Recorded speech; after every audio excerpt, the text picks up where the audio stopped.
Majina unaitwa nani? Mimi Kalista. Umezaliwa wapi? Kibosho. Kibosho. We ni mtoto wa ngapi kwenu?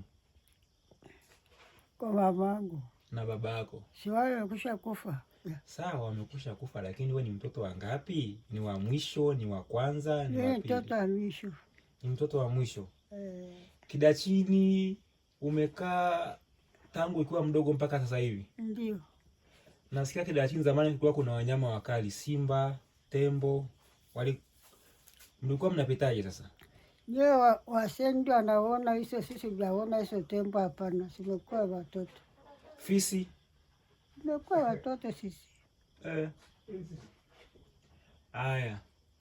Nasikia kwamba kanisa Katoliki lilikuwa ni moja tu. Mlikuwa mnaendaje mpaka huko juu? Tusapanye tumekuwa tumeenda kule Kibosho. Kule nani? Msinga? Sasa mnamkaja asubuhi mpaka kufika Msinga. Misa ilikuwa ni saa ngapi inaanza? Ilikuwa tunapangwa kwa sababu iko ya saa 2, iko ya saa 5, iko ya saa 6. Zimepangwa hivyo kila siku. Kila mtauje. Kwa hiyo kumbe misa tokea zamani zilikuwa ni misa 3. Sio moja? Sio moja, hapana. Yatakia 3. Kwa Kibosho saa unatoka Ochau, unatoka Kidachini Boro, natokea hapo juu hapo hapo Kilima hapo. Haya, ilikuwa 3. Sasa barabara zilikuwa ni mbovu sana, nyinyi mlikuwa mnapitaje? Tunapita na miguu tu. Yesu, hakuna cha kusema ni kali au nini, hakuna. Miguu natoka. Mtu wa baba kuwa na watoto wadogo wanaweka bekani huyo mpaka afike pale Kibosho. Miaka hiyo? Miaka hiyo. Na mwaka huo shamba ulikuwa unapata kwa bure au kwa hela au kwa mbege? Nasikia shamba ulikuwa unapata unapeleka mbege kwa mangi. Shamba kama hili. Unaongea na mangi akapasua sehemu za watu. Mangi akija kupasua hiyo shamba.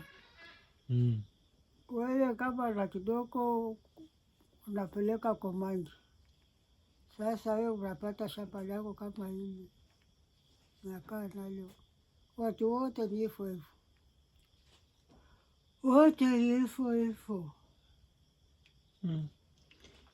Sasa zamani wale watu waliokuwa wanao kanisani, kuna mmoja ambaye yuko hai kweli? Hao wamekuta kwenda huko zamani. Wale ambao walikuwa nao kanisani kule. Kama wazee kama wewe wapo? Wapo wadogo. Mmoja wamekufa, wengine wanabaki.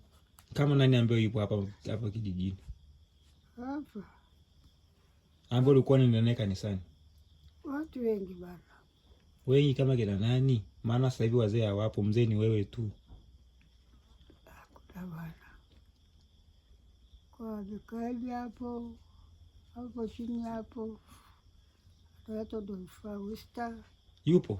Yupo. Mpaka sasa hivi? Mpaka sasa. Anatembea? Anatembea pole pole. Hapo bana. Ni balaa. Unaambia waandike orodha. Tunataka tukupeleke kule hospitalini kwa ule mzungu aliyekutibu. Mzungu wa? Ule mzungu aliyekutibu pale Kibosho Hospital. Yuko huku. Umkumbuki? Leo mzungu tena yuko huku. Yupo bado? Aende akucheki. Kama utataka kupata huduma nyingine, sawa. Kama umetosheka, sawa. Kama unatosheka kutibio. Si ndio? Sasa hivi una miaka mingapi? Juzi nilikuwa nimeenda kwa bibi moja alikuwa na miaka 90. Hata mwaka. Hujui hata mwaka wako? Acha Mungu hapana. Mbona siku zile hospitalini uliandika una miaka 86? Nani aliandika hiyo kidogo hivyo? Kwani miaka 86 ni midogo? Wewe sasa kwa kama umesaliwa kwa walikurudisha nyuma, wananirudisha nyuma na sasa kama mjomba Msoma miaka kumbe miaka 86 walikurudisha nyuma. Alafu unajua ilikuwa ni mwaka gani? Kwa hata 100. Ilikuwa ni mwaka 2022 ndio tumekuandika miaka 86. Yesu wangu. Kwa hiyo kumbe tulikurudisha nyuma. Watu wanashangaa sema msela mnalia 86. 86 unayo. Sasa sema sasa umezaliwa mwaka gani? Tujue kama ulikuwa una miaka 86. Wasewe kwetu anajua mwaka baba. Au uzaliwa haya, ngoja sasa nikwambie sasa. Nini nijue. Kipindi cha kumchagua Mangi mkuu, wewe ulikuwa mdogo au ulikuwa msichana au ulikuwa mkubwa? Mangi mkuu tafahamu hata ukacha ni. Si 52, mwaka 1952, Mangi mkuu wa Wachaga. Wewe ulikuwa msichana, ulikuwa mtoto mdogo? Kipindi wanamchagua Mangi mkuu. Sisi tunasikia lakini sijui anacha kujua lini. Tunasikia Mangi mkuu lakini sijui ametafuta sana. Ulikuwa mdogo au ulikuwa mkubwa? Ulikuwa wadogo. Ulikuwa wadogo. Kwa hiyo sasa hapo kama 52 hapo, wewe pale ulikuwa kama vile una miaka 10. Nataka kucheka tu. Ulikuwa kama na miaka 10.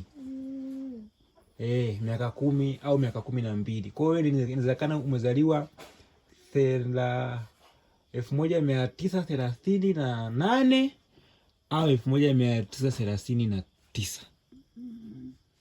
Una miaka 80 either na 8 au 89. Ayambe. Si ndio? Acha nilale. Ndio hivyo.